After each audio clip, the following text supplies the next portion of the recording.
বাঁচতে চাই, সবাই আমার বাড়িতে আসেন। এই 2টা টাকা দিন, না হলে ভিডিওটা শেয়ার করে দিন।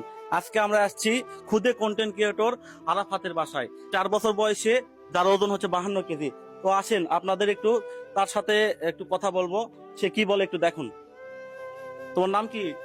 আরাফাত। আচ্ছা, তোমার কি হয়েছে বলতে পারবে? হয়, বলো। আমি বাঁচতে চাই, সবাই আমার বাড়িতে আসেন। আমি চলাফেরা করতে পারি না, আমি নিঃশ্বাস নিতে পারি না। মানবতার মাঝন হলে দেখতে আসুন। বাচ্চাটার মার সঙ্গে একটু কথা বলবো, আপনারা একটু সরাসরি বাচ্চার মার মুখ থেকে একটু কথা শুনেন। বাচ্চাটার কি হয়েছে?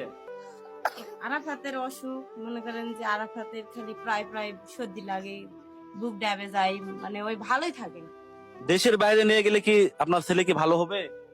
এখন আমার মনটা কয় যে আরাফাতকে হয়তো দেশের বাইরে নিয়ে গেলে ওর কি অসুখ আছে, অসুখটা ধরা পড়তো, ভালো হতো।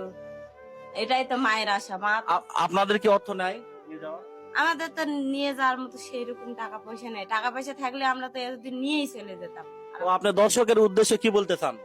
দর্শকের উদ্দেশ্যে আমার এটাই বলার যে আমার সবাই আমার বাচ্চার পাশে দাঁড়ান, আমার বাচ্চাটাকে হেল্প করা, কিভাবে ভালো করা যায়, সবাই একটু সাহায্য সহযোগিতার হাত বেড়ে দেন। আমি চাই আমার বাচ্চাটা আরো 10টা বাচ্চার মতো সুস্থ সুন্দর হয় আমার বুকে ফিরে আসুক।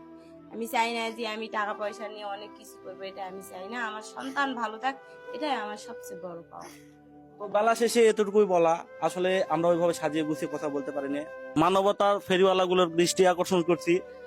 আসলে বাচ্চাটা অনেক অসুস্থ, বাংলাদেশে ট্রিটমেন্ট কোনো হবে না, একে দেশের বাইরে নিয়ে যেতে হবে। তো তাদেরকে পাসপোর্ট করার মতো অর্থ তাদের কাছে নেই। তো আমি হাত জোর করে সরকার দৃষ্টি আকর্ষণ করছি, হয় 2 টাকা দিয়ে সাহায্য করুন, নাহলে ভিডিওটা শেয়ার করে দিন।